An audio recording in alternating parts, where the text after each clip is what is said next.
This video is the first one that I'm recording after CodeCatalyst reached the GA, so the general availability status, at the end of April. So congratulations, team. Well done, and I'm really eager to see what you have for us coming in the next month. In today's video, we're going to look at a few of the UI changes that have been introduced, and we're also going to look at a new blueprint that has been added as part of the GA release.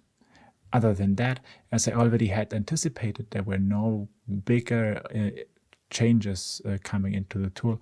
And I will link the blog post where I've written about that as well in the show notes. So let's directly jump into it. As you can see, we have once again a CodeCatalyst over here. If we go to create a project, we have the possibility to start from scratch, which essentially starts a new project with everything kind of empty. We can link an existing GitHub repository to our project, which then will pull in the source code from GitHub.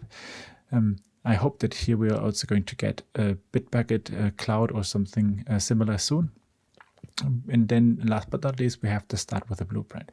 As you can see, the UI has been tweaked a little bit, so it's easier now to see that. So today I wanted to look at this new blueprint, which is AWS Glue ETL. As you can see, there has been a lot of new blueprints added that are also interesting if you want to try out specific things. One of them would be the serverless image handler or the clickstream analysis. And as you can see, they are regularly also updated, so the blueprints also have versions. As I said, let's look at the AWS Glue ETL. And as we already know that when using a blueprint, we're going to see what it actually does. In this case, we're going to be able to upload a CSV file to an S3 bucket. This will then trigger a Lambda notification, which will trigger a Lambda function, which will then trigger Glue, which converts CSV to Parquett. And then we can view the data in Athena using a sample query that will be part of this blueprint creation as well.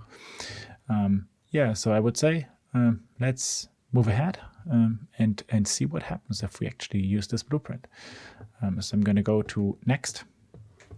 And now I can give it an example and project name, Glue blueprint, or let's go with blueprint-glue. Then I need to select an IAM role where I usually use my normal account, my default account. Then I can see the code or the workflow. This is also kind of pretty cool because this will directly should directly show us what the workflow is going to be that is part of this project. As you can see, this is pretty minimal, right? So I really believe that here we have some investments that the team needs to make to make the blueprints that are being passed, the workflows that are being part of the blueprint to be a little bit more understandable. Let's go with create a project now, which will now take us to the screen where actually the project is being set up, the source code is being created, and also the initial version of the workflow will be executed. So we can see that the workflow is now being executed down here, as I already mentioned, after the project has been created. So let's directly have a look on what happens here. This is, well, kind of interesting because it actually, there have been a few UI changes here. So if you go to the workflows itself, and there you will see up here and a little bit more understandable navigation bar, right? So you can get to the latest state, you can get to the definition, you can get to the actual runs, but you will also see the details of the specific run that we're currently looking at, which then will show us once again the YAML file, so the definition, the artifacts, or also created reports. For this blueprint, the workflow is very, very minimal, right? So it will really just help us deploy our CDK code. Seems to be no artifacts being created and also no variables being used, only the commit ID, which is kind of default for all of the workflows. Within the action bootstrap, it is going to bootstrap an environment. This is something that I would not have as part of my CI/CD pipeline normally, but it is going to execute this most probably now against a region where I did not bootstrap my stuff yet. Oh, and this failed. This was not expected, to be honest. So as you can see, region over here is US East 1. AWS region is US West 2. And then let's see what happens. Yeah, well, that's understandable because I have in the account that we are using denied to use another region than than Frankfurt. So we're going to need to change the workflow to actually go to a different region. So let's have a look how we can achieve that.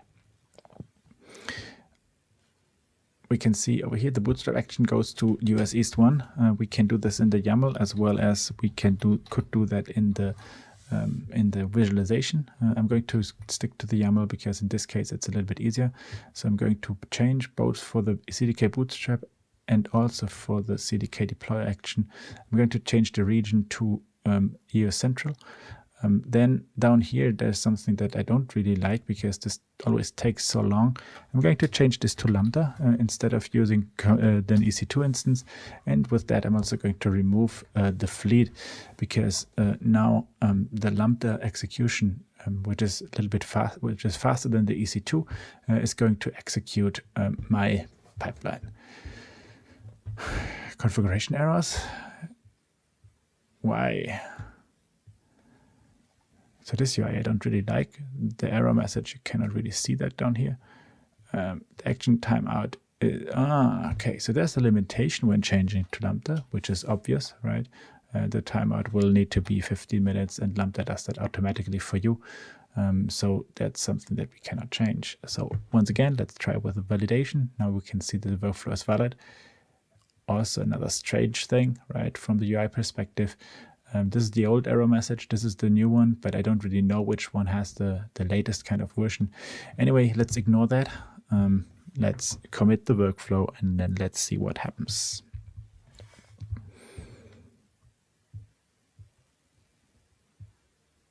The cleaner UI really gives you better possibilities to navigate. It's a little bit faster to go from one to another places. Yeah, for me that turned out to be very valuable. While we're waiting for the workflow to execute, let's have a short look on the source code repositories.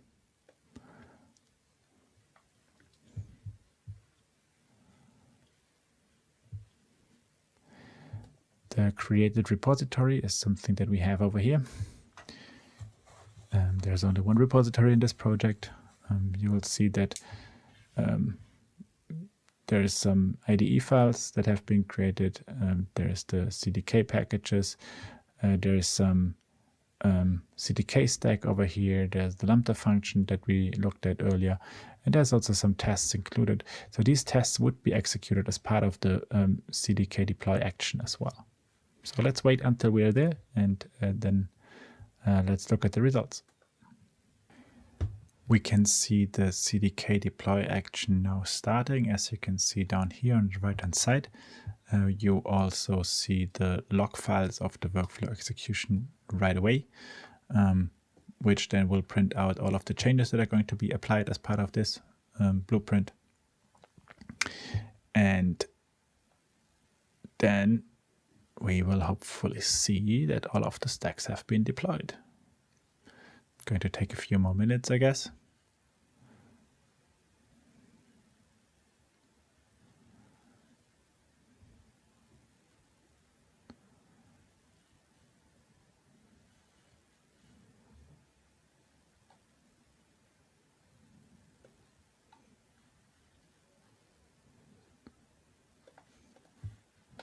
So we can see that there is sample ETL stack being deployed, which has various roles, Lambda function, Athena,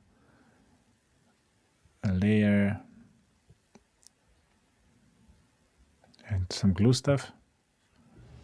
And CloudFormation is working on this right now to handle the deployment for us.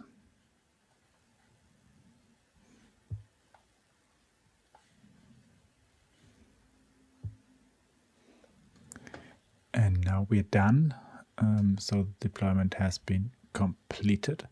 And we can also see the outputs over here, which essentially means that now we have a Glue job, we have an S3 bucket, and we have a Lambda function that will actually handle that. So with that, let's have a look what we see in the summary. The summary will now hopefully also show us the deployed resources and the CloudFormation events, which is pretty cool. You can also see all of the resources that have been deployed, and you can directly jump into them. And this is one of the strengths that CodeCatalyst will be playing out in the future, linking to the existing AWS resources directly and giving you a possibility to integrate with them. You will also see the change tracking over here, the changes that have been done.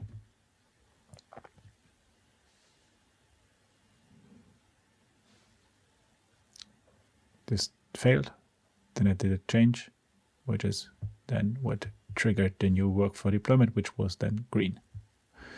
And that's pretty cool. With that,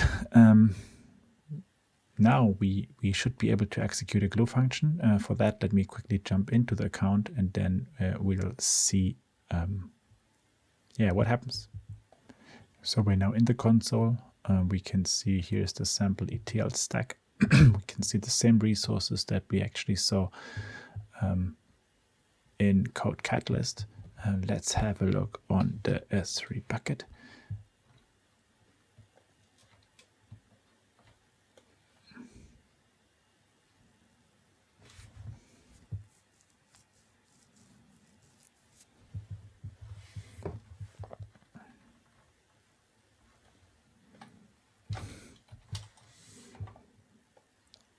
And once we place a CSV file there, this should be automatically translated.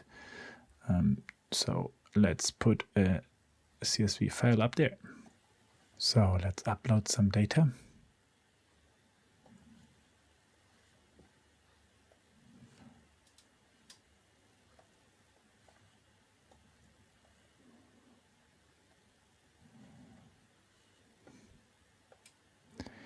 And once we do that, as we already know, a Lambda notification will trigger a Glue workflow, which will process this,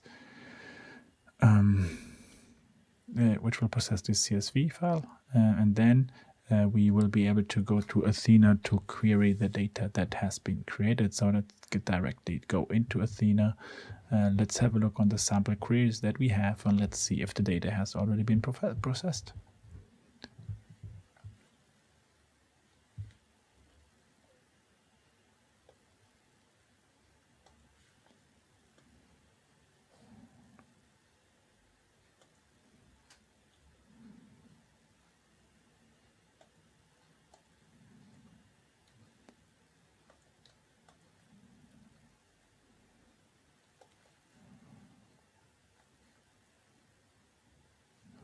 You can see that the table has been created. As you can see, before you run your first query, you need to set up a query result location, and that's something that I need to do. So I'm going to use the same CloudFormation bucket that we have over here.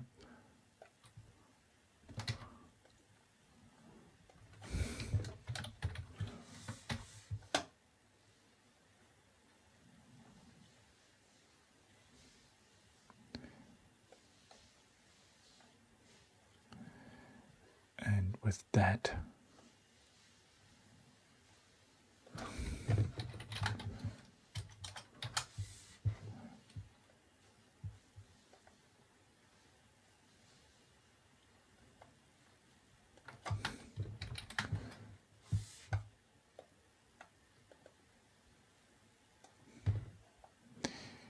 and as you can see, we can already see the data that came through our Glue pipeline. And this is something that I was able to achieve without having a clue on how actually Glue works and on what the Parquett format is. So I believe that this blueprint really gives you a good introduction point, and this is what I really like about the blueprints. They give you a possibility to get started, and then give the possibility to build on top of that. So with that, I'm going to end this recording. Let me know if you have any feedback, and I would be really glad if you would subscribe to the channel. Thank you so much. Bye-bye.